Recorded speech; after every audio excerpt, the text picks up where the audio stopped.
বহুত আনন্দ যেন লাগিছে। স্কিমটো ৰিক্ৰেচনেল ফিচাৰী মেইন বিভাগৰ পৰা মোৰ পৰিবাৰ নামত অনুমোদন হ'ল। 50 লাখ প্ৰজেক্ট, তাৰে 30 লাখ টকা গভৰ্ণমেণ্টৰ ৰাজসাহাৰ্য আৰু 20 লাখ টকা পকেট মানি। এদি কৰি আৰম্ভ কৰা 2 বছৰ হ'ল আৰু 2 বছৰত আজি শেষ হৈছে। উদ্যোগী ব্যৱসায়ী বা কৃষক হিচাপে আপোনাৰ যথেষ্ট নাম আছে। ইয়াৰ পূৰ্বেও হয়, আমি দেখিছোঁ আপোনাৰ ফিচাৰীৰ লগত এখন মানে ৰিজৰ্ট আছে। হয়, ৰিজৰ্টখনৰ বিষয়ে এইটো ৰিক্ৰেচনেল ফিচাৰীৰ লগতে ৰিজৰ্টটো জলপৰী নামে নামাকৰণ কৰিছোঁ আৰু ৰিজৰ্টটো কাইলৈৰ পৰা আৰম্ভ হ'বহে। ৰাইজে আঁকোৱালি লয় নলয় সময়তহে গম পোৱা হ'ব। যোৰহাটবাসী ৰাইজে যদি আঁকোৱালি লয় নিশ্চয় সফল অনুভৱ হ'ব।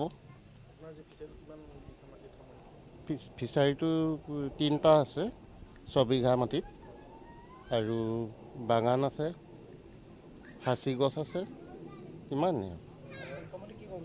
মুখ্যমন্ত্ৰীক ধন্যবাদ জনাইছোঁ এনেকুৱা পদক্ষেপ লোৱাৰ বাবে। আৰু যেন এনেকুৱা ডাঙৰ ডাঙৰ পদক্ষেপ নিবনুৱাৰ কাৰণে ল'লে নথৈ সুখী হ'ম। আমি মাননীয় মোদী ডাঙৰীয়াক অশেষ ধন্যবাদ যে তেখেতে এই ফিচাৰীবিলাক ডেভেলপ কৰা, অকল ফিচাৰী নহয় ইক' ফিচাৰী এই ডেভেলপ কৰাৰ কাৰণে তেওঁলোকে যথেষ্ট এটা ডাঙৰ পুঁজি দিছিল, প্ৰায় 1 কোটি টকাৰ ওচৰা-ওচৰি। তাৰে গোটেই টকাটো ইয়াত অহা নাই, হয়তো ইয়াত 35 লাখ তেখেতসকলৈ দিছে আৰু তেওঁলোকে মানে চৰকাৰে দিছে, বাকী 30 লাখ বোধ কৰোঁ দিছে, প্ৰায় 50-50 বেচিছত বা 60-40 বেচিছত। আৰু প্ৰধানমন্ত্ৰীয়ে যি এনেকুৱা আঁচনি ল'লেহেঁতেন হয়তো আমি তেনেকুৱা ধৰণৰ এনেকুৱা স্কিমবিলাক নাপালোহেঁতেন। আৰু মই খুব সুখী যে মই যোৰহাটত মই কৈছোঁ যে 35 years আগতে মই প্ৰথম বিধায়ক হৈছিলোঁ। আমি গাঁও অঞ্চলত এনেকুৱা ধৰণৰ কথা ভাবোঁ, কিন্তু আমি পাৰিম জানো, এনেকুৱা এটা ভাৱ আছিল। আৰু ইয়াত যি হিতাধিকাৰী আছে কৃষ্ণা গগৈয়ে, তেওঁ সেইটো প্ৰুফ কৰিলে যে আমি পাৰিম। আৰু এতিয়া মই লোককো কৰিম, তেওঁলোকে যি পাৰে আমি কেলৈ নোৱাৰিম। এইটো এটা ডাঙৰ মেছেজ আমাৰ যোৰহাটৰ কাৰণে। খুব সুন্দৰভাৱে ফিচাৰীৰ লগতে ৰিচৰ্টো কৰিছে। ইয়াত মানুহ আহি পেলাই থাকিবও পাৰে আৰু মানুহে দিনটো ইয়াত লেজাৰলি তেওঁলোকে ৰিলেক্স কৰিব পাৰে। চাহ বাগান আছে, ধুনীয়া মানে গছ-গছনি আছে আৰু পুখুৰীকেইটা বৰ ধুনীয়া পুখুৰী, তাত এংলিঙো কৰিব, বৰশীও বাব পাৰে।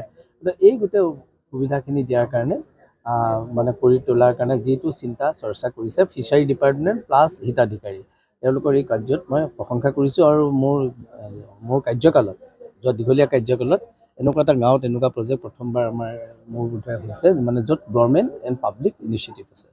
মই অসম মানে আৰু মুখ্যমন্ত্ৰী ডাঙৰীয়াক মই ধন্যবাদ জনাইছোঁ, অসম চৰকাৰক ধন্যবাদ জনাইছোঁ আমাৰ ইমান ডাঙৰ প্ৰজেক্টটো আমাৰ দিয়াৰ কাৰণে। তাৰমানে আমাৰ বহুত দিনীয়া এটা আশা আজি পূৰণ হ'ল বুলি ভাবিছোঁ। এতিয়া ৰাইজৰ ওপৰতে কথা, আৰু ৰাইজে যদি আমাক আঁকোৱালি লয় নিশ্চয় এইটো আমাৰ হ'ব বুলি ভাবিছোঁ আৰু সাৰ্থক হ'ব বুলি ভাবিছোঁ সপোনটো। সেইটোৱে আৰু